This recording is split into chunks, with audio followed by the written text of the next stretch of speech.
Pinpoint Weather on NBC5 News is brought to you by the Cow Creek Umpqua Tribe. Well, it's a rainy start for this Veterans Day. We'll see the main line of precipitation pushing east as we're getting through the next couple of hours, but we'll still continue with some on and off shower potential through much of the day. So keep those raincoats handy.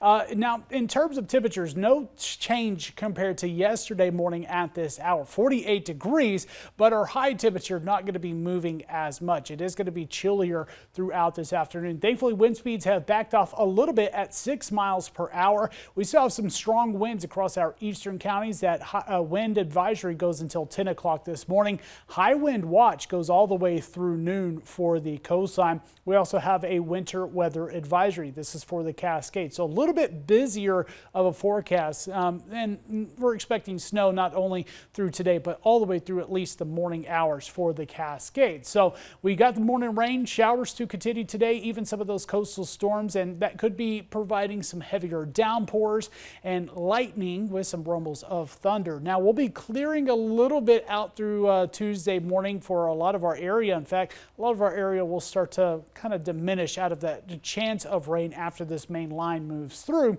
We'll see the next storm approaching into late Tuesday night and Wednesday. This is going to be spreading more rain, bringing more higher winds, and bringing that chance for storms on the coast as well as the mountain snow. Snow levels really not moving much here for the next few days, and with that staying into the mountains. Now we will be clearing out with a small break into Friday afternoon and Saturday, and then another storm system approaches as we get into the start of next week. So here's storm number one, bringing that rain at the moment. Here comes storm number two just out here to the west, and that's going to be quickly pushing in as we're getting through again tomorrow night into Wednesday. So the main line, the front moving through, already bringing in that widespread precipitation, and it's going to continue pushing east through the next couple of hours. You see things kind of clearing out just a little bit, but we are starting to see a few of these stronger cells getting some lightning strikes along the coastline. That's where we could definitely see some heavier downpours. Of course, when that thunder roars, make sure you head indoors. Don't be out there with the chance for these storms throughout this morning into the afternoon hours. And you see that main line continuing to push out to the east just over the next couple of hours. Showers to fill in through the rest of this afternoon, kind of hit and miss. And with that, again, if you're going to be outdoors for this Veteran Day, just don't forget the raincoat. Now, here comes that next round of rain again Tuesday night into Wednesday. And yes, another widespread rain event is expected. Snow levels, again, not much movement here for the next several days, staying around 4,500 to 5,000 feet.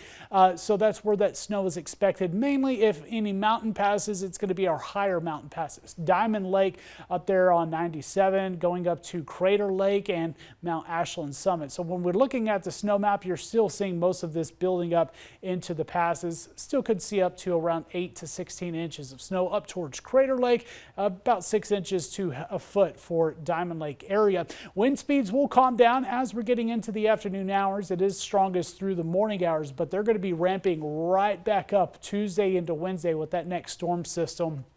And again, not much movement in temperatures through this week, a much chillier week than what we had over the weekend where we had 60s, of course. We are going to be staying into the 50s, even potentially some highs in the 40s.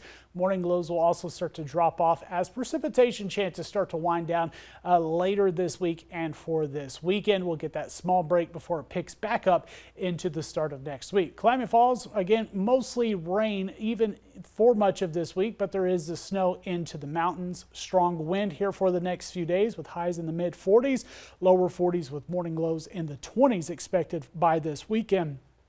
Excuse me, we have Northern California also dealing with some widespread precipitation, not only today, but also Wednesday through Thursday, and then clearing out Friday and Saturday and for much of Sunday. The coastline will continue to stay a bit wet as we're getting through the next several days. We'll get a small break Saturday before that next round moves in, and not much movement in temperatures expected for this week either.